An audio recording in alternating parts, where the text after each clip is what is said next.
أحد بموت رسول الله إلا ضربته. جئتك أؤمن بالله وبرسوله وبما جئت به فقد أعذرت إليكم وأعذرتموني.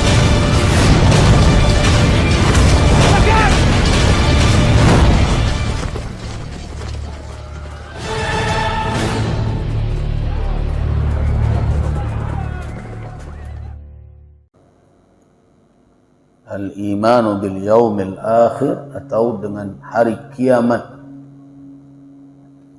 Kita sudah menjelaskan tentang dalil-dalil yang menjadi hujjah atau alasan keyakinan kita kaum muslimin akan peristiwa datangnya atau terjadinya hari kiamat itu. Baik dalil-dalil yang bersifat wahyu atau dalil-dalil dari wahyu yang dinukilkan kepada kita, yang biasa disebut dengan dalil-dalil naqli berupa Al-Quran dan sunnah Nabi sallallahu alaihi wasallam. Begitu juga dalil-dalil yang merupakan alasan penerimaan peristiwa itu dalam timbangan nalar manusia atau akal manusia yang kita sebut dengan dalil-dalil akli. Jadi antara naqli dengan akli, naqli artinya naqlun, yaitu yang dinukilkan, yaitu Al-Quran dan Sunnah. Akli adalah yang diolah, dianalisa dengan akal. Tidak ada sedikit pun bercanggah dua timbangan itu. Nas dari Al-Quran dan Sunnah menetapkan bahwa hari akhir itu pasti datang. As-sa'ah atiyah la raiba fi, tidak ada keraguan padanya. Dan akal manusia menerima keberadaan hari akhir itu. Bahkan kalau hari kiamat itu tidak ada, malah akal manusia menilai itu suatu kerancuan dalam kehidupan. Sebab akan terjadi ketidakadilan di mana orang yang berbuat zalim dalam kehidupan di dunia mendapatkan segala keinginan syahwatnya sampai akhir hayatnya. Kapan orang yang seperti ini akan mempertanggungjawabkan perbuatannya yang menganiaya orang lain itu? Kalau tidak ada hari kiamat dan di hari itu dibalasi seluruh amal perbuatan manusia dengan sempurna, dengan seadil-adilnya. Jadi kalau tidak ada hari kiamat, jangankan nas, akal manusia saja tidak menerima kalau tidak ada hari kiamat. Karena di hari itulah ditegakkan timbangan keadilan. Jadi dengan menjelaskan dua sisi dalil itu, ada nas, ada akal, kita akhirnya bisa membuktikan bahwa keyakinan kita kaum muslimin atau yang kita imani di dalam akidah kita adalah sesuatu yang tidak bertolak belakang dengan nalar. Nah, itulah salah satu keunggulan ajaran agama Islam. Jadi, kalau orang berbicara tentang apa keistimewaan ajaran Islam itu, salah satunya adalah dia agama yang tidak ditolak oleh nalar manusia. Akal manusia menerimanya. Jadi kalau ada orang yang menolak ajaran Islam, katanya dia adalah seorang yang rasional, yang cerdas akalnya, tapi dengan kecerdasannya itu dia malah menilai ajaran Islam tidak rasional atau tidak masuk akal. Kalau menurut pandangan saya, orang itu bukanlah orang yang berakal, tetapi orang yang tidak pandai mempergunakan akalnya dengan baik. Sudah akalnya yang terbatas, wahyu pula yang dibantahnya. Itulah yang saya katakan terakhir dalam pembicaraan di sini. Itu adalah orang yang kupiahnya nan sampi, kapalonyo nanyo tarah. Mestinya kupiahnya nanyo palapang. Gitu. Nah, itu pembicaraan kita terakhir.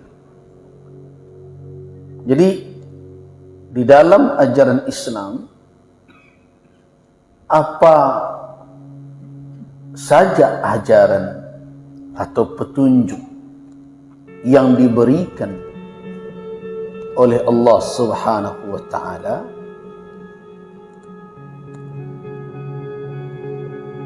memiliki alasan itu atau yang disebut dengan hujjah, ditunjukkan oleh dalil-dalil, bukan hanya Al-Quran saja. Ada orang yang kadang-kadang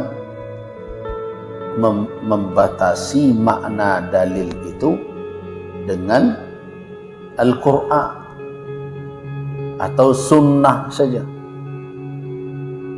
Tidak.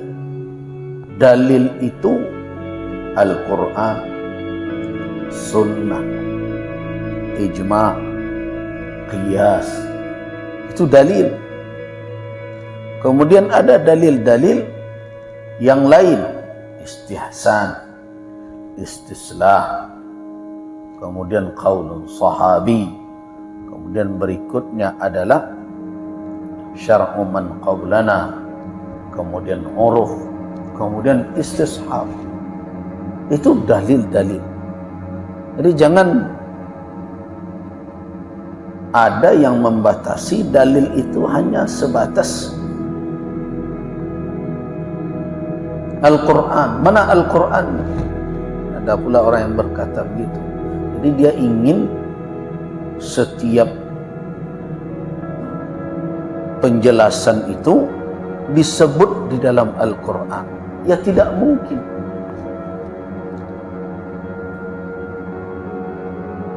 Kalau setiap persoalan sampai akhir zaman mesti tersebut di dalam Al-Quran,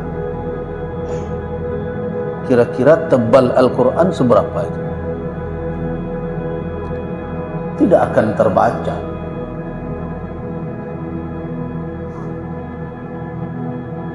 Jadi Al-Quranul Karim menjadi pedoman. Nanti petunjuk, pengamalan, pelaksanaan Al-Quran itu ada di dalam penjelasan Nabi, sunnah. Al-Quran sudah, sunnah sudah.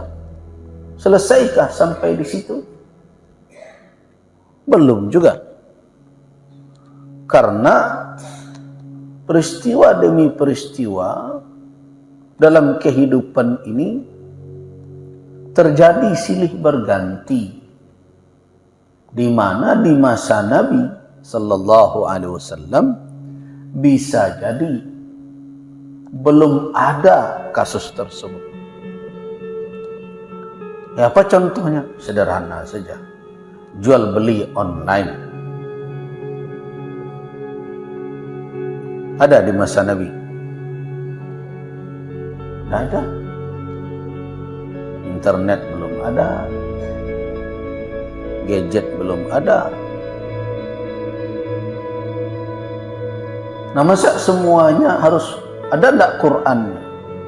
Kalau tersebut dalam Al-Quran online, tidak bertemu. Nah, para ulama tetap mempedomani Al-Quran, tapi kemana rujukannya? Kepada bai'. Kemana rujukannya? Kepada dain. Kemana rujukannya? Kepada ridha antaradin. Jangan sampai kamu satu sama lain memakan harta secara batil. Nah, ayat-ayat yang terkait dengan itu, apa hubungannya dengan online tadi?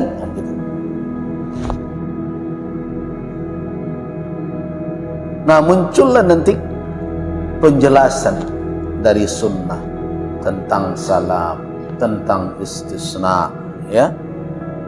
Kemudian berikutnya dari situ ulama memeras lagi nalar mereka, mencari rumusan apa yang menjadi ketentuan-ketentuan yang harus dipatuhi di dalam bermuamalat, dalam berinteraksi di bidang finansial ini.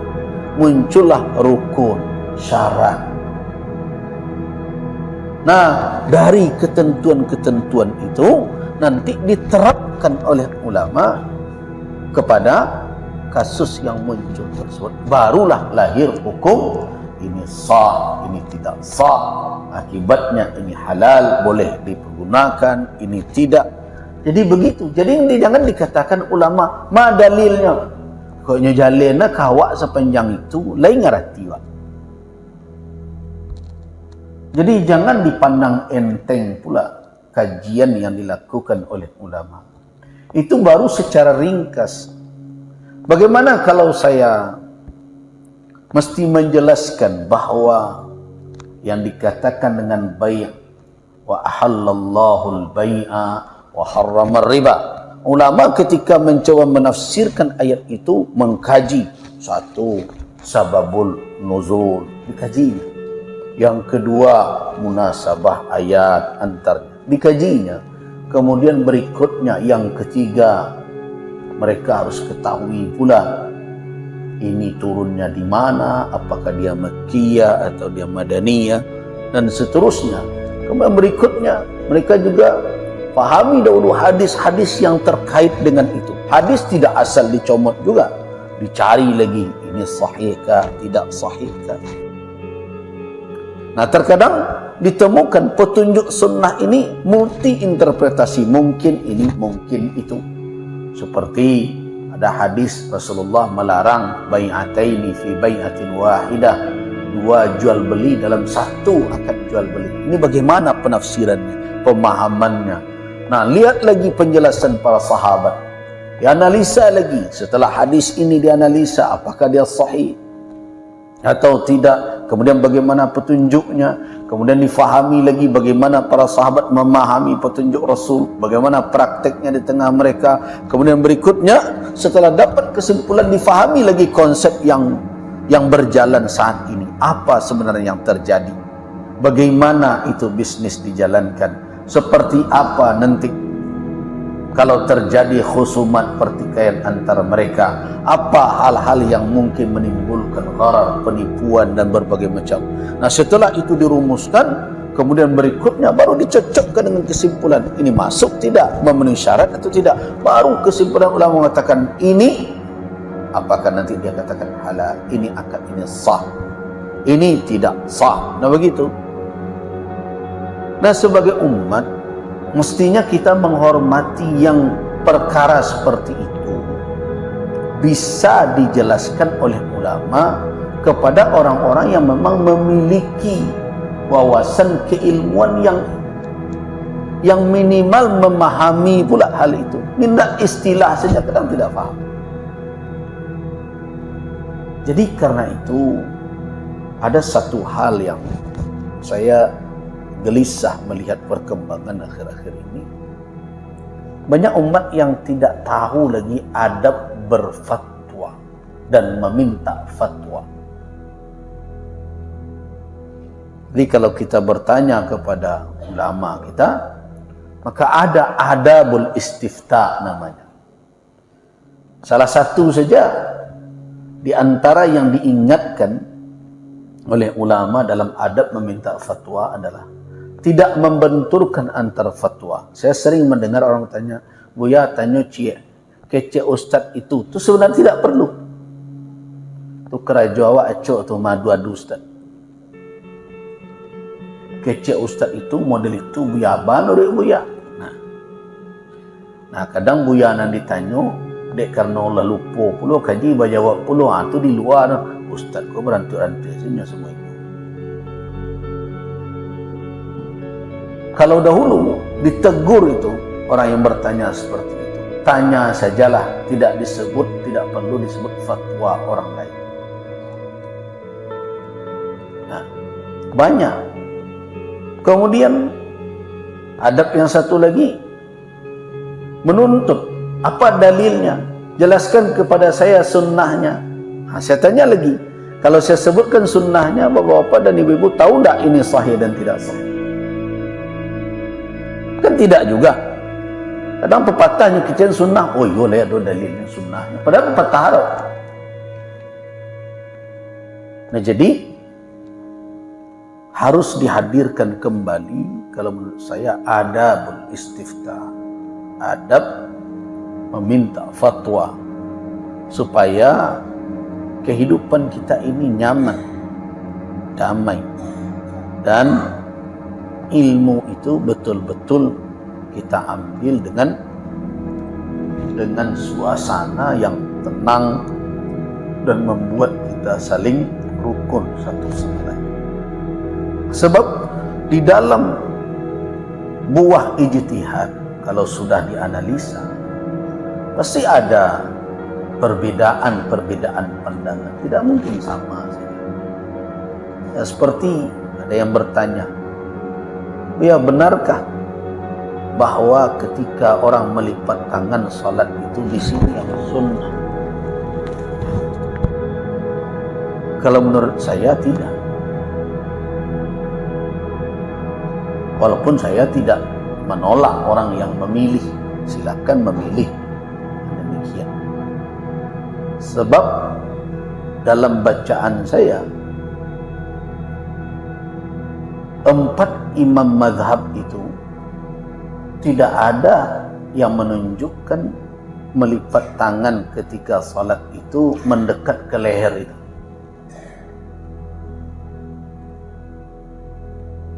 Tidak ada. Bahkan Imam Ahmad bin Hanbal yang merupakan imam ahlul hadis ya, memakruhkan begini ini. Memakruhkannya. Nah terus kenapa ada begitu sekarang? Karena ada orang yang memahami hadis ala sadri, jadi meletakkan tangan kanannya di atas tangan kirinya, ala sadri, di atas dada, begini dia memahaminya, di atas. Padahal imam-imam mazhab itu memahaminya ala sadri itu adalah baina surrah was sadr, antara pusat dengan dada. Jadi di atas pusat dengan di bawah dada. Kecuali ada lagi hadis lain yang mengatakan bahwa meletakkannya tahta surrah. Nah, para sahabat mengamalkan 2 hal ini. Karena itu tidak kita temukan dari 4 mazhab yang masyhur dalam kajian fikih. Jangan dikatakan bahwa mereka tidak merujuk hadis. Aneh pula ya. Para imam-imam itu orang-orang yang lebih mumpuni dari kita dalam perkara hadis, dalam memahami hadis. Apalagi Imam Ahmad yang punya kitab Musnad puluhan jilid ini. Nah, memahaminya begitu. Tentu ada saja perbedaan. Ada yang begini, saya cuma ingatkan sudah, kalau memilih yang begitu, itu hak kita. Kalau memang nyaman dan yakin mendengarkan fatwa ulama yang memfatwakan demikian. Cuma satu yang saya ingatkan, jangan membatasi bahwa cara kita saja yang sunnah, cara orang lain tidak sunnah. Akhirnya kalau begitu 4 imam madhab jadi tidak mengikut sunnah dalam perkara itu. Kalau bagi saya itu mustahil. Kenapa? Karena mereka adalah fuhul, tokoh-tokoh besar dalam perkara sunnah, dalam perkara fikih. Nah, ini contoh. Ada saja perbedaan. Nah, ada sebagian yang kadang tidak bijak dalam menyampaikan pendapat fikih. Nah, karena umat hari ini juga tidak memahami bagaimana mestinya menyikapi perbedaan-perbedaan itu, malah menjadikannya perdebatan di ruang yang tidak ada di situ ulama yang akan menengahinya. Akhirnya jadilah debat palanta. Dan surang tak mengerti, dan surang tak lo paham. Suaranya sama-sama kare kedua. Nah, itulah yang terjadi. Itu contoh. Akhirnya main tuduh-tuduhan. Kamu tidak sunnah. Ini kamu anti madhab. Berbagai macam. Nah, jadi begitu para ulama memahami dalil. Jadi dalil bukan hanya sebatas Al-Quran dan Sunnah. Tapi ingat, dalil-dalil yang lain yang saya sebutkan tadi, ijma, qiyas, istihsan, istislah, qaul sahabi dan lain seterusnya sampai istishab, itu tidak keluar dari yang dua itu. Nah, itu yang perlu diyakini, bahwa dalil-dalil yang lain, ijma kah, tidak akan bertolak belakang dengan Al-Quran dan Sunnah. Karena tidak ada ijma kalau bertentangan dengan Al-Quran dan Sunnah. Tidak akan mungkin. Karena ijma itu ada mustanadnya, ada sandaran. Bedakan ijma dengan ijtima. Kalau ijtima ini namanya berkumpul.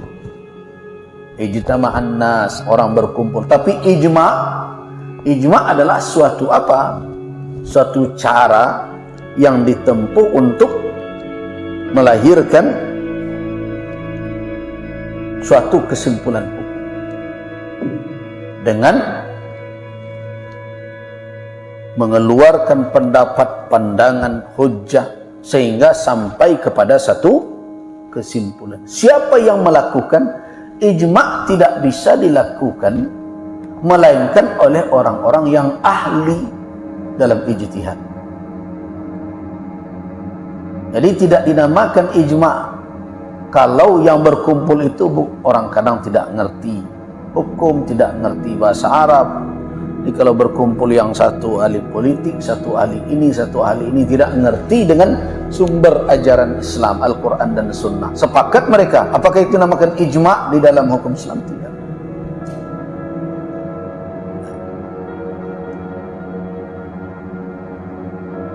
Di ijma itu adalah ittifaq jami'il mujtahidina, kesepakatan seluruh mujtahid. Siapa itu mujtahid? Ahli ijtihad, ahli, orang yang sudah memiliki keahlian dalam merumuskan hukum. Dari mana? Dari sumber-sumber ajaran, dari Al-Quran dan Sunnah, qiyas. Nah, dari situ mereka melahirkan hukum. Orang yang punya keahlian dalam hal itu. Nah, keahlian itu didapat setelah memenuhi persyaratan. Persyaratan mutlaknya apa? Memahami bahasa Al-Quran. Harus. Tidak bisa berijma orang tidak ngerti bahasa Arab. Kenapa? Karena lughatul Quran wa lughatul sunnah.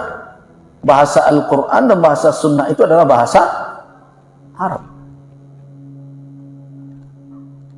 Itu kami itu bang, ya kalau ndak sampai ke situ ndak perlu lo kete hati tugas awak bang.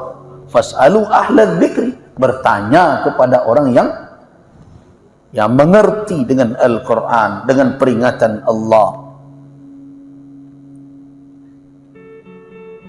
Mutlak itu. Dan harus memahami Al-Quranul Karim,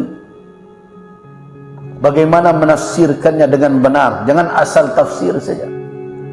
Kemudian syaratnya memahami sunnah Nabi, riwayatan wa dirayatan, sehingga dia tahu ini hadis bisa dijadikan hujjah atau tidak. Kalau bisa, apa madlul, apa petunjuk dari hadis ini.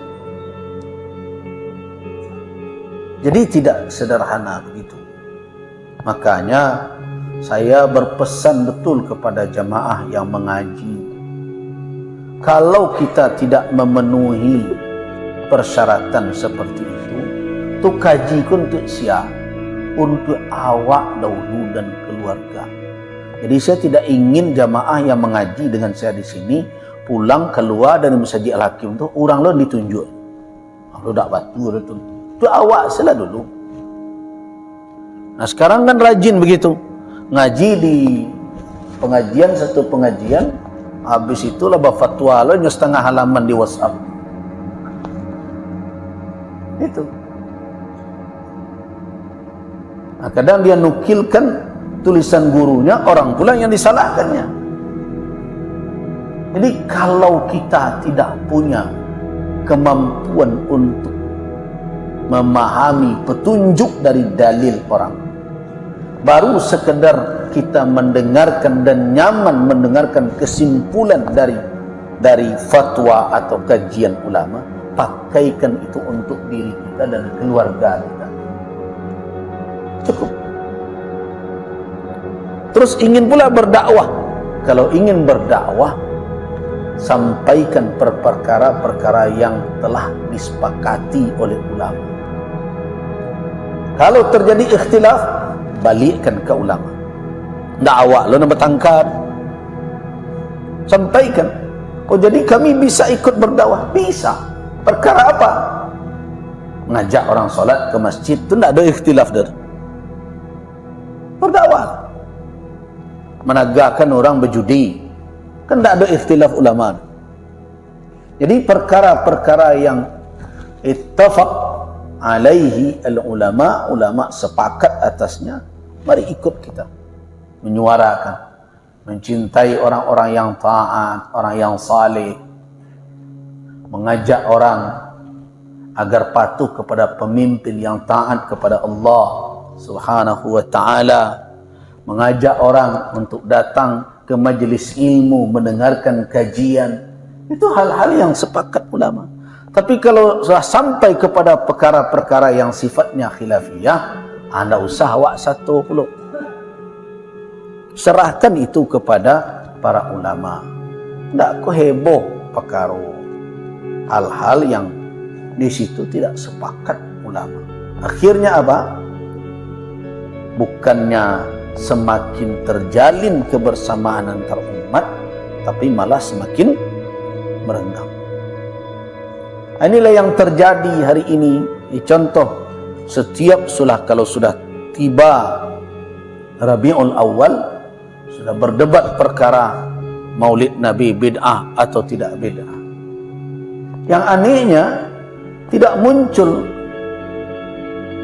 penjelasan bahwa yang dikatakan maulid itu antar negeri ke negeri tidak sama. Tidak sama. Saya melihat dahulu cara-cara orang maulid di wilayah Afrika, Mesir, Libya, sampai ke Mauritania. Di ujung Afrika sana, ibu kotanya Nouakchott. Nah, saya lihat, dan saya melihat juga tradisi maulid di berbagai wilayah di Nusantara ini. Dan saya tentu melihat juga bagaimana maulid yang dilakukan oleh masyarakat banyak di Sumatera Barat. Nah, bagaimana meletakkan hukum satu untuk perkara yang berbeda-beda itu? Itu namanya hukum sapu rantau namanya. Ya, tidak bisa. Ketika kita meletakkan suatu penilaian terhadap masalah yang satu sama lainnya sudah berbeda dalam pelaksanaannya, mesti ada tafsir, rincian. Tidak semua maulid itu berisi dengan perkara-perkara yang bid'ah di dalam agama.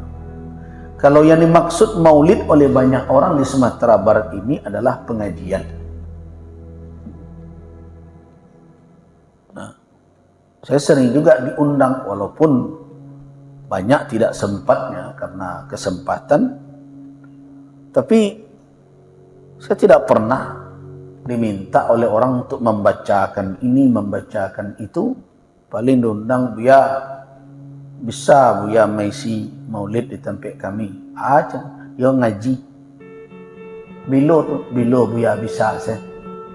Nah, mesti tanggal 2 wali kita. Kemudian apa? Pernah datang, kemudian pengajian, orang sudah tahu cara saya. Kalau saya datang mengaji, saya pengen datang tuh langsung mengaji. Nah, makanya saya sering katakan, kalau ngaji jambu ko ado sambutnya sambutlah dulu sebelum membuat ibu. Kadang-kadang lah habisnya ada sambutan lah mengantuk, orang suruh ngecek. Itu beradu juga lupa matu sebab jadi ini. Udahlah, sambutlah dulu sepanjang-panjangnya. Kan kebiasaan awak sadonya satu ngecek pentang ketinggalan. Kebiasaan kita kan begitu. Kalau ada acara, dari mulai atas sampai ke bawah bicara semua. Kalau di negara orang tidak, kalau satu pejabat sudah bicara, yang lain sudahlah. Nah, kalau kita enggak, kalau hadir Pak Gubernur, Wali Kota pantang enggak satu. Sudah Pak Wali Kota, camat nak nyelingki loh. Camat lah ngecek li negari. Satu loh di negari. Nah, RT satu loh. Habis hari dek itu abeko tiba di acara dan suananya ngantuk-ngantuk. Nah, sambut menyambut. Nah, karena kebiasaan biasanya dia tahu, akhirnya langsung. Ya seperti ini, kita mengaji, selesai itu. Selesai bubar. Nah, bagaimana mengatakan itu bid'ah? Yang seperti itu. Apakah hanya karena dinamakan itu? Kemudian ada lagi, kan ada makan-makannya. Makan teragak membawa makan, kini nak bawa makan tidak banyak. Tidak ada sangkut menyangkut. Tetapi tidak sedikit pula, ada pula yang membuat acara dengan berbagai macam keyakinan, dengan cara-cara zikir tertentu yang mereka fahami itu sebagai, mereka yakini sebagai ibadah. Nah, ini yang jadi persoalan.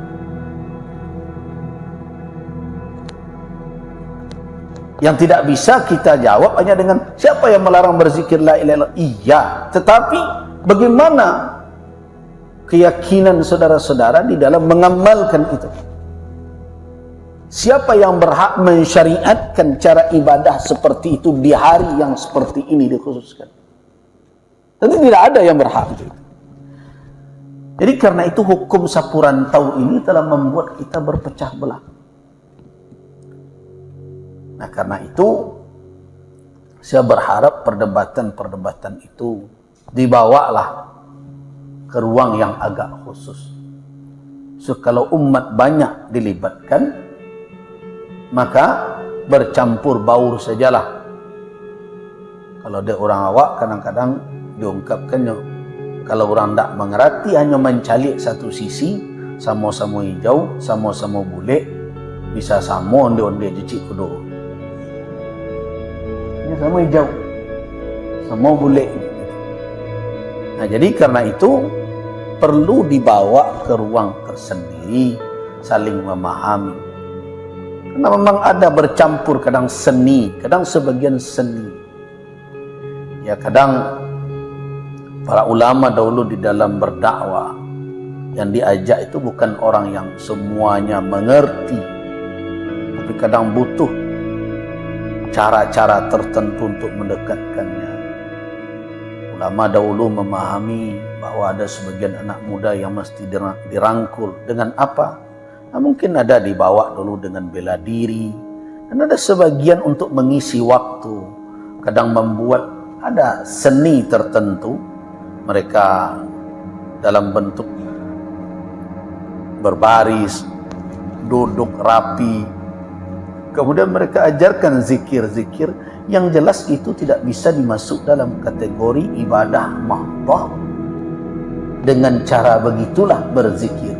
Kadang seperti bunga, kembang, dan berbagai macam. Tentu kalau dicari dari petunjuk Rasul, kapan pula Nabi membuat zikir seperti itu para sahabat. Tapi ketika kemudian generasi berikutnya menerima itu, mereka mungkin tidak menerima bahwa ini bukanlah ibadah secara khusus. Ini adalah mungkin dahulu teori-teori yang dipakai oleh para ulama untuk menarik anak-anak muda. Nah, tentu harus disisihkan, dipilah mana yang sebenarnya ibadah, mana yang tidak ibadah. Dan kalau sudah bergeser pemahaman orang sehingga akhirnya hal yang menjadi wasilah sudah menjadi ghayah, maka sudah ada kewajiban ulama meluruskan.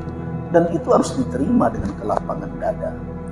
Nah, ini Bapak dan Ibu-ibu jemaah rahimakumullah, dalil mesti kita faham, tetapi kemampuan umat dalam memahami dalil itu berbeda-beda, bertingkat-tingkat.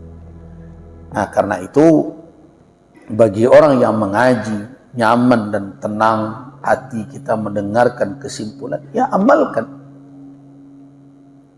Tapi kalau kita tidak memahami latar belakang, kenapa Ustadz, Buya, ulama itu menyimpulkan hukum itu, maka cukup itu untuk diri kita, keluarga kita, dan orang-orang yang berada dalam tanggung jawab kita untuk mengarahkannya. Sedangkan orang banyak yang di luar dari kita dan keluarga kita, kembalikan kepada ulama untuk membinanya. Kalau mengatakan sudah sampaikan, habis dari itu tinggalkan perdebatan yang hanya akan menimbulkan saling membenci satu sama lain. Baik, kita kembali kepada dalil tadi. Jadi dalil akal dan dalil nakal sudah kita jelaskan tentang wuku', tentang kemungkinan dan kepastian terjadinya hari kiamat. Nakal, wahyu sudah mengisbatkannya, dan akal menerimanya, bahkan menguatkannya. Nah, kemudian baru kita melangkah kepada apa yang terjadi sebelum kiamat itu tiba, yang tidak mungkin atau tidak ada peluang orang untuk menghindari. Nah, sebelum kita berbicara tentang hari akhir, yaitu alam barzakh. Nah, kita akan berbicara tentang alam barzakh. Kita juga sering menyebut dengan alam kubur. Sebelum kita berbicara alam barzakh, ada dua perkara yang ingin saya sampaikan dahulu sebagai pondasi kita berkeyakinan. Yang pertama adalah alam barzakh atau alam kubur yang kita sebut itu adalah alam ghaib. Itu dahulu yang perlu kita yakini. Dia bukan alam syahadah, bukan alam nyata yang bisa dijangkau dengan panca indera manusia. Kenapa ini saya tegaskan?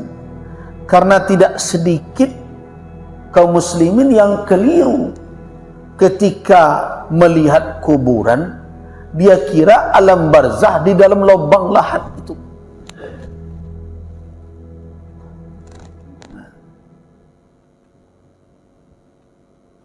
Tidak sedikit kaum muslimin yang keliru ketika memahami makna alam kubur, alam barzakh.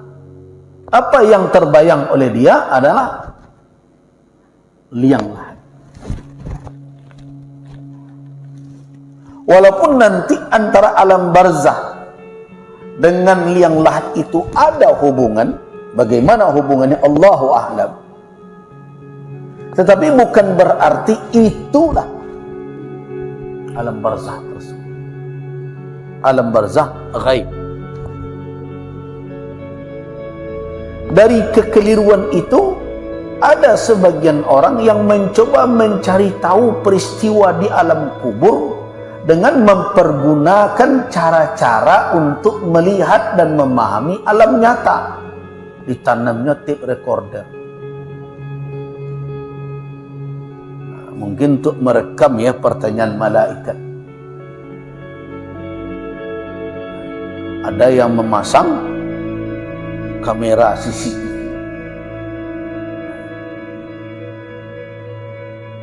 Nah, akibat dari kedangkalan pemahaman seperti itu, tidak sedikit pula orang yang akhirnya mengingkari adanya alam barzakh dengan segala nikmat dan dahsyatnya hukuman yang ada di dalam. Jadi ada orang yang mengingkari. Apa penyebab utama mereka mengingkari alam barzakh? Karena mereka mempersepsikan atau membayangkan alam barzakh seperti alam nyata, alam syahadah yang bisa dilihat dengan mata. Itu pangkal masalahnya itu. Sehingga mereka tolak. Tidak ada apa-apa. Apalagi kalau sudah perkara yang seperti itu dicoba dianalisa oleh nalar dengan hanya mempergunakan panca indera, maka nalar yang tersesat tadi akan mendorong orang untuk mengingkari ini. Bagaimana orang didudukkan di tempat yang sempit begitu? Membalik selendak bisa. Di dalam riwayat-riwayat yang ada, mereka didudukkan, mereka diberikan nikmat, kalau saleh mereka diazab. Bagaimana di tempat yang sempit? Nah, karena kedangkalan pemikiran seperti itu, akhirnya mengingkari. Atau ada pula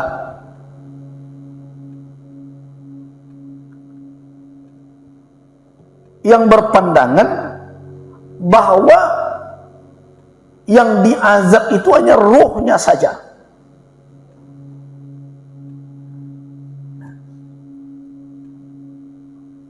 Tidak mungkin azab itu akan menimpa jasad, karena sudah terpisah antara ruh dengan jasad. Nah, kesimpulan-kesimpulan yang singkat itulah yang kemudian menjadi landasan-landasan keyakinan. Nah, itu pertama dulu yang perlu diluruskan. Alam barzakh adalah alam ghaib,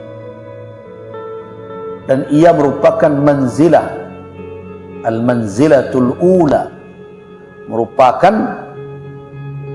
stasiun pertama, atau boleh dikatakan halte pertama persinggahan manusia, yang kemudian setelah itu akan berproses nanti setelah tibanya hari kiamat, yang tujuan akhirnya nanti bisa surga atau neraka. Itu proses. Jadi itu adalah ghaib, bukan syahadah, bukan nyata. Disia-sia juga kalau kerjanya memasang CCTV di liang lahat.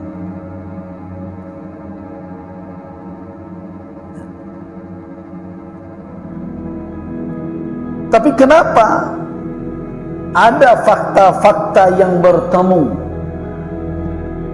Walaupun tidak semuanya juga benar. Kadang ada cerita qila wa qal. Ada sebagian yang bertemu fakta-fakta bahwa jasad yang terkubur itu memiliki alamat tanda-tanda bahwa orang yang dikubur itu mendapatkan suatu situasi yang mengerikan, hitam berbeda, bentuk rupanya yang mengerikan dan sebagainya. Apakah itu tidak menunjukkan bahwa antara alam kubur di alam nyata, liang lahat, dengan barzakh itu ada hubungan? Iya. Yang perlu diyakini bahwa antara alam barzakh dengan kuburan itu ada hubungan? Iya. Tapi apakah hubungannya seperti hubungan di alam syahadat? Tidak. Oh, jadi hubungan roh dengan jasad itu tidak satu? Tidak. Ada hubungan roh dengan jasad ketika masih di alam rahim. Berbeda antara hubungan roh dengan jasad di alam nyata. Dan berbeda lagi hubungan roh dengan jasad di alam akhirat, di alam barzakh dan nanti di surga dan neraka. Hubungan roh dengan jasad yang sangat sempurna adanya nanti adalah di akhirat. Jadi tidak bisa disamakan hubungan roh dengan jasad di alam rahim, berbeda dengan hubungan roh dengan jasad di alam syahadah, di alam nyata. Apa contohnya? Di alam rahim manusia hanya mendapatkan suplai makanan dari ibunya melalui tali pusarnya.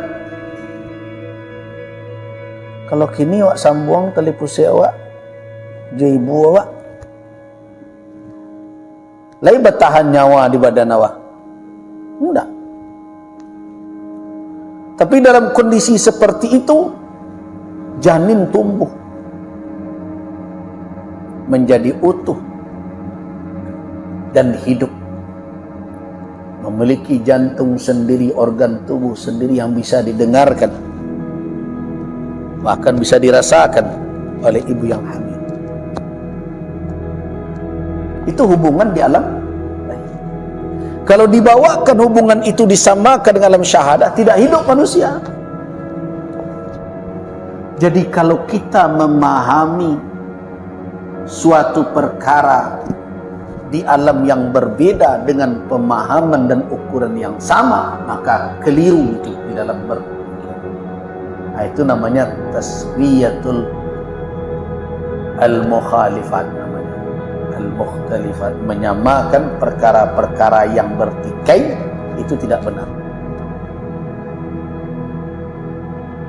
Yang saling berbeda harus difahami dengan berbeda. Jadi alam rahim dengan ketentuan-ketentuan sunnatullah di alam rahim juga, alam syahadah, alam nyata seperti kita ini, kita makan, kita minum sebagaimana di alam syahadah, begitu juga nanti di alam akhirat. Jadi tidak usah pusing memikirkan bahwa orang makan dan minum di surga apa saja yang dia inginkan, tetapi tidak ada kotoran di surga itu.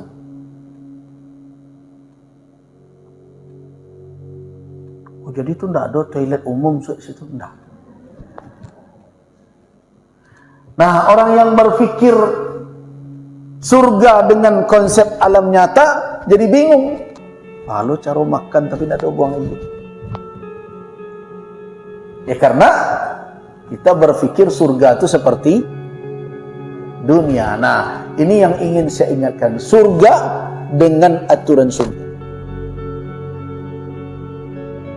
Dunia dengan sunnatullah di dunia.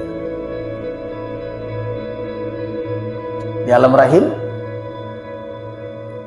kan bayi janin makan kan melalui ibunya. Buang air dia. Nah, kenapa rumit betul? Memang masing-masing alam memiliki aturan dan ketentuannya. Allah Al-Khallaqul Alim. Allah yang Maha Pencipta, yang Maha tahu dengan itu semua. Ia bisa ciptakan apa saja yang dia inginkan. Nah, begitu kita memahami dahulu tentang konsep keimanan tentang alam akhirat. Itu yang pertama. Yang kedua, orang sebagian ada yang menyaksikan tentang keberadaan alam barzakh. Dia katakan bahawa tidak ada di dalam Al-Quranul Karim. Ini juga pandangan yang tidak benar. Al-Quranul Karim telah menyebutkan secara sharih tentang keberadaan orang setelah meninggal di alam barzakh itu. Di mana ditemukan? Dalam surah Al-Mu'minun. Perhatikan surah Al-Mu'minun. Kata barzakh itu ada pada ayat 100. Tapi untuk memahaminya lebih baik baca dari ayat sebelumnya, ayat 99. Apa kata Allah Subhanahu wa taala? Hatta idza jaa ahadahumul maut qala rabbirji'un la'alli a'malu salihan fima tarak kalla innaha kalimatun huwa qailuha wa min waraihim barzakhun ila yaumi yub'atsun. Kata Allah Subhanahu wa taala dalam surah Al-Mu'minun ayat 99 dan ayat 100. Terjemahannya dalam bahasa kita, hatta idza jaa, sehingga apabila telah datang, ahadahum, kepada salah seorang mereka, al-maut, kematian. Kematian ini pasti. Nah, nanti akal bisa menerima atau tidak menolak dengan analisanya bahwa alam barzakh itu ada, karena ada fakta yang tidak bisa dibantah oleh akal. Apa faktanya? Setiap orang, setiap makhluk yang memiliki nyawa, nafsun, pasti akan merasakan kematian. Itu fakta. Saya rasa tidak ada yang berbeda pendapat kita di sini. Tak ada yang membantah. Dan itu tidak kemati, tidak ada. Kullu nafsin dha'iqatul maut. Nah, sudah sekian banyaknya orang yang telah mendahului kita. Dan sampai hari ini, kiamat yang pasti akan datang itu belum lagi terjadi. Ya kan, itu fakta. Pertanyaannya, di manakah orang-orang yang telah tiada itu? Nah, disitulah akal menemukan ruang kosong. Kalau tidak ada alam barzakh, terus di mana mereka? Jadi pertanyaan akal itu, itulah yang dijawab oleh nas. Hatta idza jaa ahadahumul maut, sehingga apabila telah datang kepada salah seorang mereka kematian, qala rabbirji'uni, ia berkata, wahai Tuhanku, irji'uni, kembalikanlah aku. Kembalikan aku menunjukkan bahwa mereka telah meninggalkan alam dunia. Kalau tidak tu tak minta baliknya. Kalau lagi di alam dunianya, mengapa sudah balik? Mengapa minta balik? Mereka minta kembali, tandanya mereka sudah berpindah. Mereka minta dikembalikan. Apa harapan mereka kalau dikabulkan permintaan itu? La'alli a'malu salihan. Jadi orang tadi berharap, mudah-mudahan aku beramal saleh. Fima taraktu, dalam apa saja yang telah aku tinggalkan. Jadi amal saleh yang dulu dia berkesempatan untuk melakukan, tapi dia tinggalkan. Keinginannya untuk kembali itu memperbaiki yang lalu, yang luput darinya.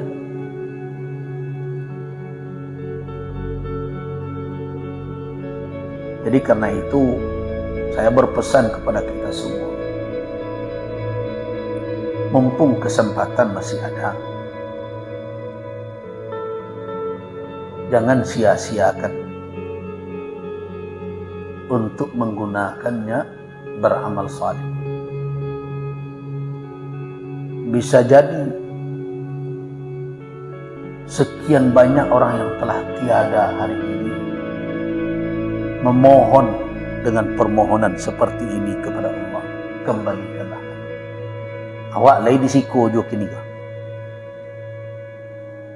Kita masih di dunia. Allah beritahukan kepada kita bahwa ada orang-orang, dan mungkin sekian banyak, pasti tidak seorang, para pengikut Fir'aun, pengikut Namrud, orang-orang yang zalim.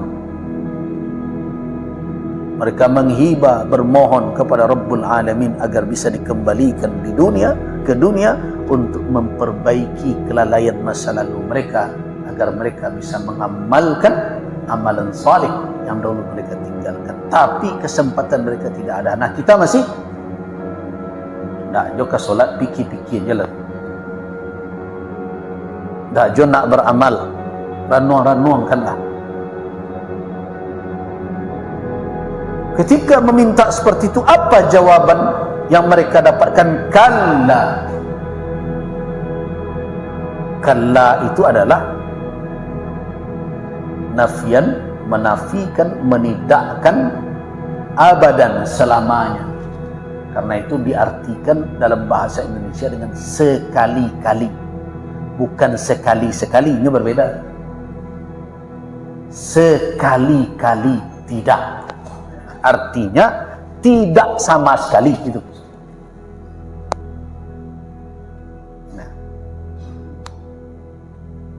Innaha kalimatun huwa qailuha, sesungguhnya hanyalah itu kalimat yang terucap saja. Hanya itu yang bisa mereka lakukan. Hanya itu yang bisa dilakukan oleh orang yang dikatakan oleh Allah tadi. Hatta idza jaa ahadahumul maut. Itu hanya kalimat itu yang bisa mereka. Hanya penyesalan begitu lagi yang bisa. Lebih dari itu tidak. Kalla. Artinya apa? Bermohon, menghibah tidak dilarang, tetapi keinginan tidak diwujudkan. Abadalah kepadiannya tu. Kandak boleh, tapi babarian tidak. Kalau dalam pituah awak, ketika beralik, kandak boleh, pinta berlaku. Kalau ikut tak, kandak boleh, meminta boleh, tapi kandak tidak babarian lain. Dan pinta tidak akan diperlakukan. Kenapa?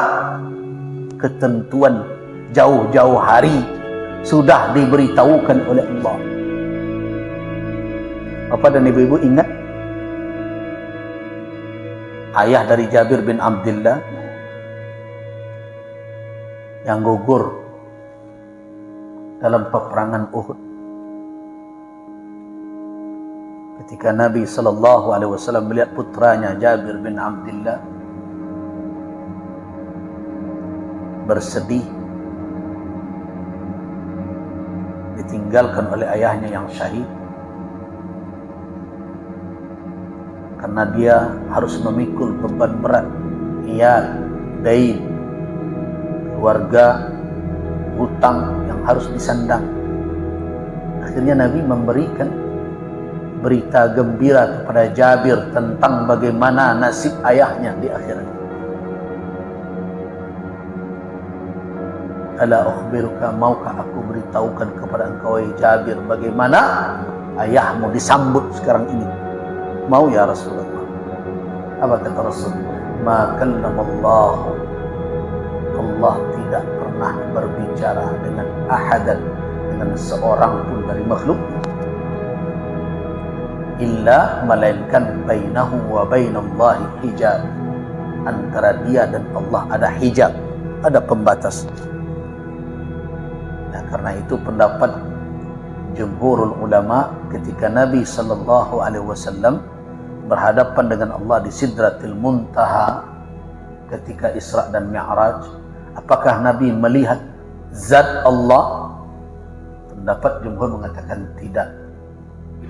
Berdasarkan kepada hadis pertanyaan sahabat kepada Nabi, hal ra'aita rabbak, apakah engkau melihat Tuhan engkau ya Rasul? Apa jawaban Rasul? Nurun anna arah. Nur, cahaya saja yang tampak, bagaimana saya akan melihatnya. Nah, Al-Imam An-Nawawi rahimahullah ketika mensyarahkan hadis ini menjelaskan bahwa nur itu adalah hijab, hijab antara Allah dengan makhluknya. Jadi ada sebagian orang yang berzikir kadang-kadang nampak itu dikiranya dia melihat Tuhan. Ada sebagian orang yang nur, cahaya saja. Nabi Musa melihat? Tidak. Nabi Musa hanya melihat alamat kekuasaan Allah ketika melihat ke gunung. Gunung itu bergetar, pingsan Nabi Musa.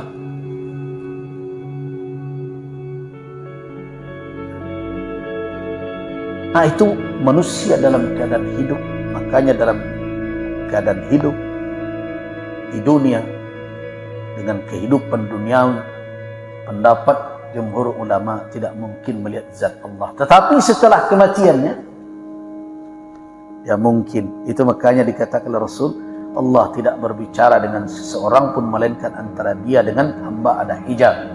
Tetapi sekarang wahai Jabir, innallaha kallama abaka kifaha, berbicara dengan ayahmu kifahan, berhadap-hadapan, tidak ada antara hamba dengan Allah hijab.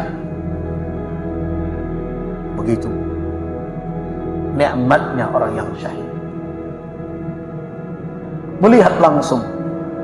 Dan dalam riwayat lain dikatakan melihat zat Allah itu adalah nikmat yang terindah kelak yang diterima, dan paling tidak ada lagi nikmat di atas itu oleh penduduk surga. Dirasakan. Tapi ayah Jabir telah menerimanya. Nah, ketika dia merasakan itu diminta, sal, minta wahai Abdullah bin Haram, minta kepada aku berikan. Nah, permintaan ayah Jabir apa? Hidupkan dia kembali, kemudian dia berperang lagi, berjuang lagi di jalan Allah, dan mati syahid lagi supaya dapat lagi nikmat seperti itu. Keinginan dia. Tapi apa? Allah Subhanahu wa ta'ala menjelaskan ketentuan. Sudah berlalu, sabaqat kalimati, kata Allah, itu tak bisa. Kenapa? Sudah terdahulu ketentuan Allah bahwa orang-orang yang telah ada di sini la tarji'un, tidak akan, la yarji'una, tidak akan kembali lagi ke dunia. Jadi karena itu di dalam keyakinan umat Islam tidak ada orang yang sudah meninggal jalan-jalan.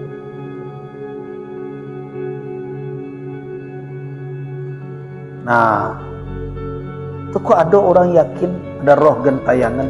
Nah, karena dia berakidah sinetron.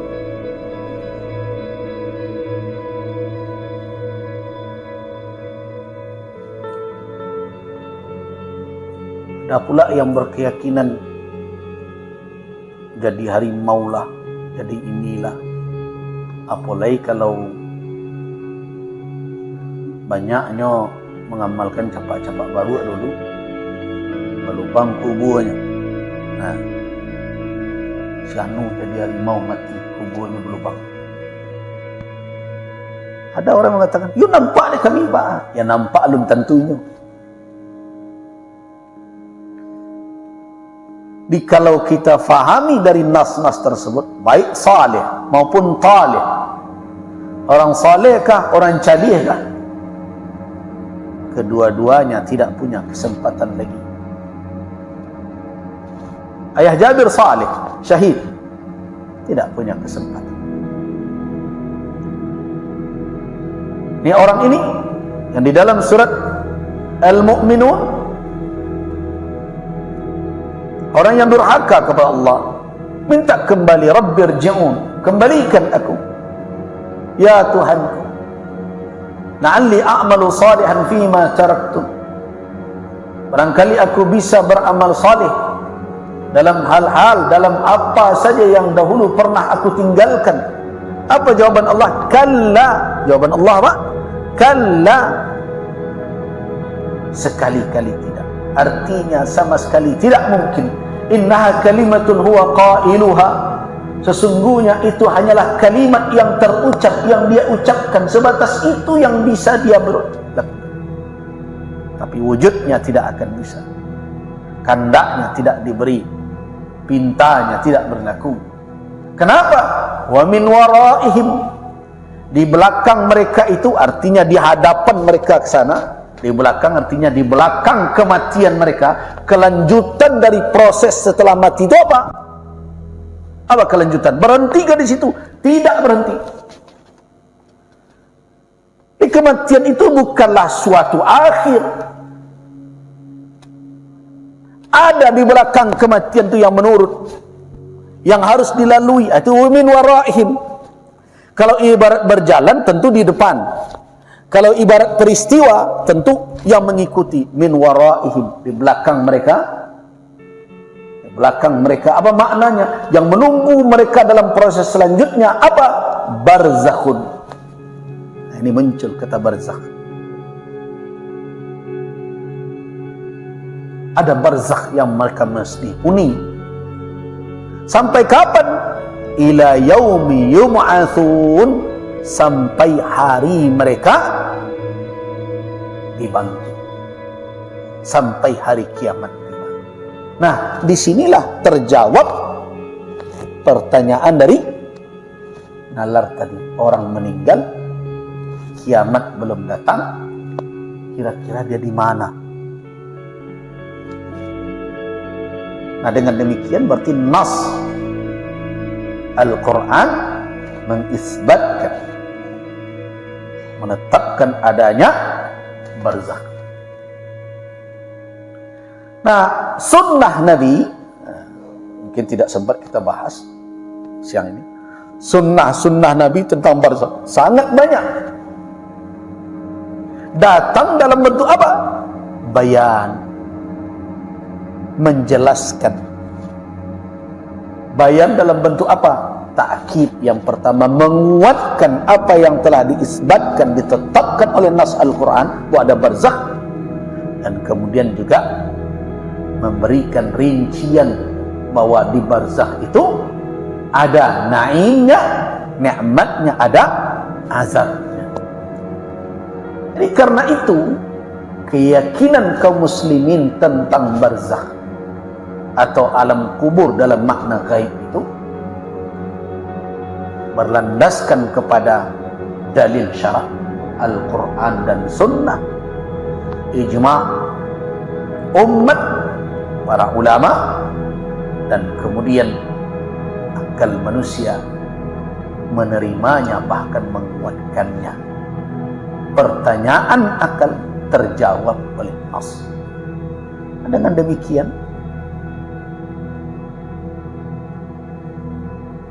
apa yang akan dikeragui lagi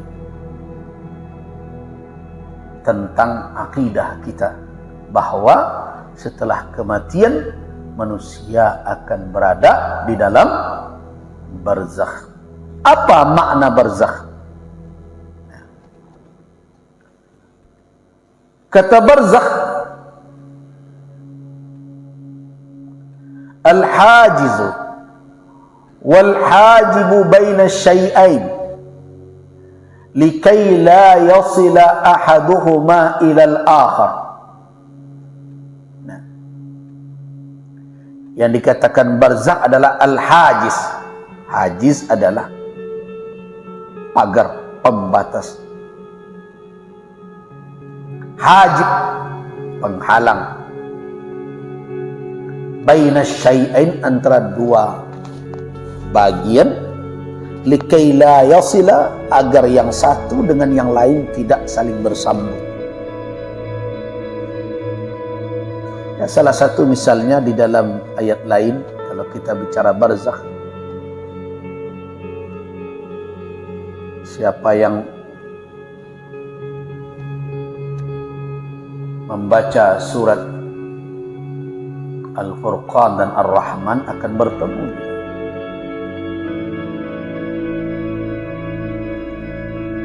Dalam surah Al-Furqan, wa huwa alladhi marajal bahraini hadha azbun furatun wa hadha milhun ujajun wa ja'ala bainahuma barzakhan wa hijran mahjura. Dialah yang membiarkan dua lautan mengalir berdampingan. Yang satu tawar, dan yang lain lagi asin, lagi pahit. Antara keduanya ada barzakhun. Apa makna barzakh? Pembatas, dinding yang menghalangi. Dalam surat Ar-Rahman, jika kita temukan dalam ayat 19 dan 20, marajal bahraini yaltaqiyan bainahuma barzakhun la yabghiyan. Barzakh. Jadi apa makna barzakh? Hajiz, hajib, pembatas, pendinding yang tidak bisa ditembus, agar satu sama lain tidak bisa saling bercampur. Nah, berarti orang yang telah berpindah dari alam syahadah akan terhambat untuk kembali ke alam syahadah. Nah, itulah barzakh. Kenapa mereka berada di situ? Menunggu. Menunggu apa? Proses berikutnya. Proses berikutnya. Apa itu proses berikutnya? Al-Ba'ats. Hari berbangkit tiba. Nah, di dalam proses itulah, menunggu itulah, Allah Subhanahu wa ta'ala berdasarkan kepada Al-Quran dan Sunnah, kita yakini menjadikan tempat itu ada na'im, ada nikmat, dan ada syaqa, sengsaranya. Nah, itulah barzakh. Nikmat dan sengsara di alam itu diikat oleh Allah dengan apa? Dengan kondisi manusia di dunia, kesalehan dan kecalihannya. Yang saleh akan mendapatkan nikmat, dan calih akan mendapatkan sengsara. Nah, jadi pada pagi hari ini kita sudah jelaskan landasan tentang keberadaan alam barzakh dari Al-Quranul Karim. Nah, pertemuan berikutnya tentu alam barzakh dalam sunnah Nabi Sallallahu Alaihi Wasallam. Terus berikutnya apa? Ya, selesailah sudah.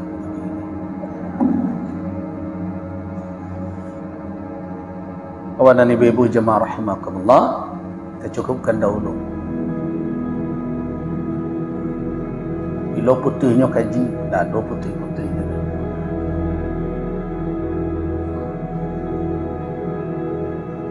Mudah-mudahan